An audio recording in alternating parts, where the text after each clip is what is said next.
क्या ये बात सच नहीं है कि किंगडम ऑफ सऊदी अरेबिया ने जो भारत को ऑयल बेचता है $2 से उस ऑयल को बढ़ाकर $6 कर दिया? और बोलिए ज्ञानवापी, 10 दिन तक क्या आप सो रहे थे क्या? हमारी तकलीफ आप महसूस नहीं करेंगे?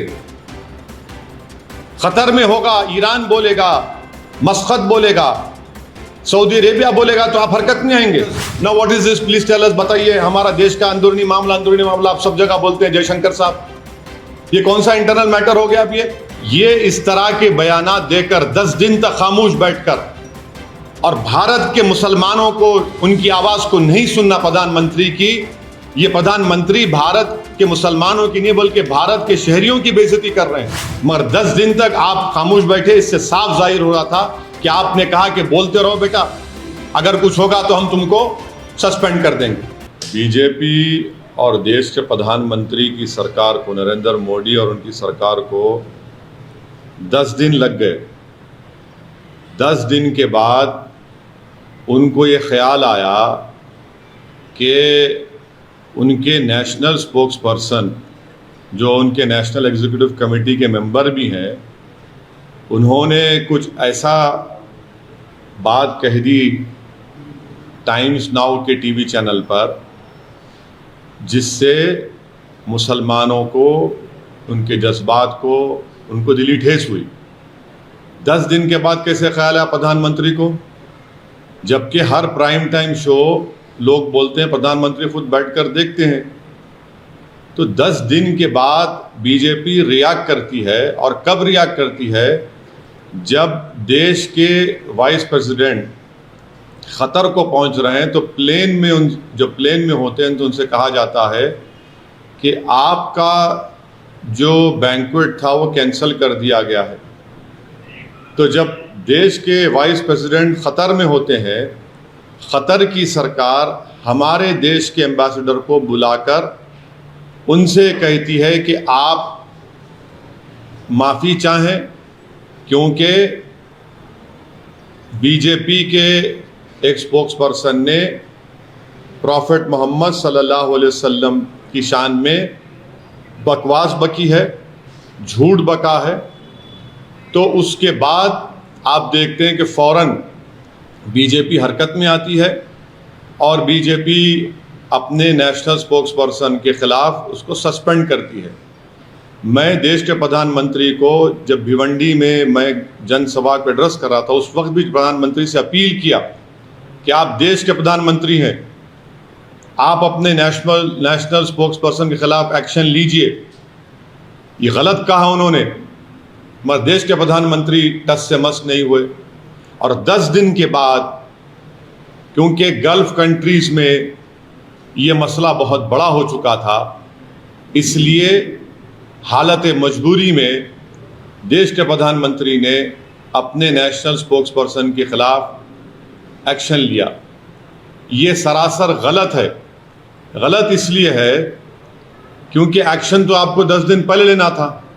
जब मैं बहैसियत एक भारत के इंडियन सिटीज़न के, मेरा मज़हब मुसलमान, मैं मुसलमान हूँ, हम आपसे अपील कर रहे हैं, डिमांड कर रहे हैं कि आप एक्शन लीजिए। अब एक्शन नहीं लेते आप, क्यों एक्शन नहीं लिया आप बताइए देश के प्रधानमंत्री? क्या असदुद्दीन ओवैसी का डिमांड, क्या असदुद्दीन ओवैसी की आवाज़ फॉरेन कंट्री के लीडर से कम है क्या? आप मेरे प्रधानमंत्री हैं, आपको मेरी बात सुननी चाहिए। आप फॉरेन कंट्रीज के लीडर्स को खुश करना चाहते हैं, आप उनकी तकलीफ को समझते हैं, हमारी तकलीफ को नहीं समझते। आप कौन समझेगा हमारी दिली तकलीफ को? और तीसरी बात यह है कि ये हमारे एम्बेसडर ख़तर के, वो कब से स्पोक्स पर्सन बन गए बीजेपी के? वो कब से कहना शुरू कर दिए फ्रिंज एलिमेंट? वो क्या, ये भारत की जो हमारे जो MEA का डिपार्टमेंट है, चाइना की तरह अलग है ना। चाइना में तो जो एम्बेसडर होता है वो CPP पार्टी का मेंबर होता है।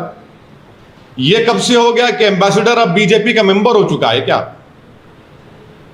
एम्बेसडर होता है, MEA के मातहत आता है। ऐसा दिख रहा है कि चाइना का CPP का model Narendra Modi foreign ministry में एक्सटर्नल पे इंप्लीमेंट कर रहे हैं। फ्रिंज कैसा होगा बताइए? नेशनल स्पोक्स पर्सन है, फ्रिंज कब से हो गया? और पांचवी बात, ये फ्रिंज खुद मेन स्ट्रीम है, फ्रिंज खुद मेन स्ट्रीम है। छठी बात यह है कि हमारे देश के जो नागरिक इन गल्फ कंट्रीज में रहते हैं वो 34,20,000 के करीब रहते हैं। यूएई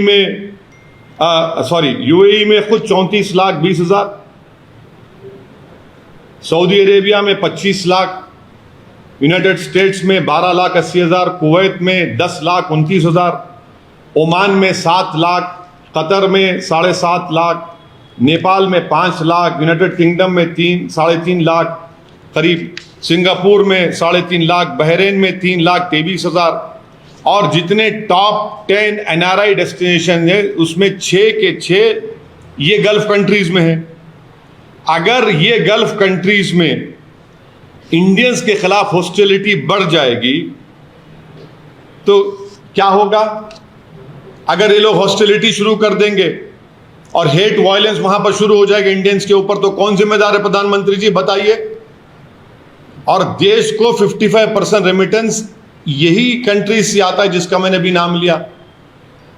क्या कर रहे हैं? कौन सी फॉरेन पॉलिसी है प्रधानमंत्री जी आपकी? 56 इंच की सीना की फॉरेन पॉलिसी। आपने देश की फॉरेन पॉलिसी को बर्बाद कर दिया। जो डोमेस्टिक हेट पॉलिटिक्स है वो फॉरेन पॉलिसी को आप कन्वर्ट कर दिए उसको, और उसका खैमियाजा हम देख रहे हैं कि कभी ऐसा नहीं हुआ कि देश के एम्बेसडर्स को कंट्रीज बुलाकर कह रहे हैं कि आपने गलत कहा, डिमार्च दे रहे हैं कि आप माफी चाहिए, आप माफी चाहिए। ईरान के फॉरेन मिनिस्टर आइंदा हफ्ते आने वाले हैं। ईरान हमारे देश के एम्बेसडर को बुलाकर बोलता है कि आपने प्रॉफेट मोहम्मद सल्लल्लाहु अलैहि वसल्लम की इंसल्ट की है, माफी चाहिए। वाइस प्रेसिडेंट खतर में है, उनकी खतर मौजूदगी में एम्बेसडर को बुलाकर कहा जाता है इतनी बड़ी बेइज्जती भारत की। कौन सी फॉरेन पॉलिसी है? और मैं फॉरेन मिनिस्टर से पूछना चाह रहा हूं, India's internal matters now what is this, please tell us, बताइए। हमारा देश का अंदरूनी मामला आप सब जगह बोलते हैं जयशंकर साहब, ये कौन सा इंटरनल मैटर हो गया? अब ये इस तरह के बयानात देकर 10 दिन तक खामोश बैठकर और भारत के मुसलमानों को उनकी आवाज को नहीं सुनना प्रधानमंत्री की, ये प्रधानमंत्री भारत के मुसलमानों की नहीं बल्कि भारत के शहरियों की बेइज्जती कर रहे हैं। हम 10 दिन से पुकार रहे हैं, एफआईआर रजिस्टर करा रहे हैं कि एक्शन लीजिए, मगर आप अब एक्शन किस पे लेते? कानपुर पे एक्शन लेते जहां पर 34 मुसलमानों पर एनएसए लग गया, और आपकी स्पोक्स पर्सन आराम से अपने घर में बैठी है, कोई उन पर एक्शन नहीं लेगा। अगर आज कोई फेसबुक पोस्ट पर या ट्विटर पर देश के प्रधानमंत्री के बारे में अनाप शनाप बक दे तो 24 घंटे के अंदर उसको अरेस्ट कर लिया जाता है, जेल में डाल दिया जाता है। कि देश के प्रधानमंत्री को अगर कोई अनाप शनाप बकेगा और प्रॉफेट मोहम्मद के बारे में अनाप शनाप बकेगा तो आप एक्शन नहीं लेंगे, देश के प्रधानमंत्री पे लेंगे। हम 10 दिन से पुकार रहे हैं एक्शन लीजिए, आप हमारे प्रधानमंत्री, आप एक्शन नहीं लेते। और सातवीं बात यह है कि इसका मुझे जो एप्रीहेंशन है, अगर कल इजिप्ट, सऊदी अरेबिया कुछ अगर वो अपनी पॉलिसी में तब्दील करते और ये कहेंगे कि नहीं सुएज कनाल से इंडिया के गुड्स नहीं गुजर सकते, कौन जिम्मेदार है प्रधानमंत्री इसका बताइए। सातवीं बात, क्या ये बात सच नहीं है कि किंगडम ऑफ सऊदी अरेबिया ने जो भारत को ऑयल बेचता है $2 से उस ऑयल को बढ़ाकर $6 कर दिया? और बोलिए ज्ञानवापी, और बोलिए गालियां दीजिए मुसलमानों को, इस्लाम को। अब ये $2 से $6 कर दिया है, और प्रधानमंत्री बताना पड़ेगा देश को, अमेरिका को रेट नहीं बढ़ा, सऊदी अरेबिया ने ऑयल बेच वही रेट पे बेच रहे हैं। भारत को $2 से $6 कर दिए। प्रधानमंत्री कौन सी फॉरेन पॉलिसी आपकी?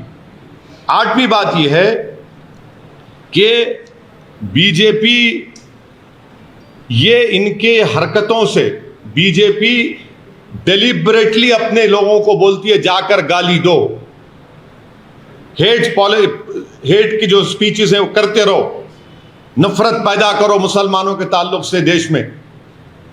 और जब मामला गर्म हो जाता है बीजेपी फौरन बोलती है नहीं, हम तो माफी चाहते हैं, इनको हटा दिया हमने। क्या सस्पेंशन कोई वजह, अरेस्ट क्यों नहीं किया जाता आपके स्पोक्स पर्सन को? क्या 295 153 आईपीसी नहीं है क्या? वो सिर्फ खाली प्रधानमंत्री के खिलाफ बोले तो होगा?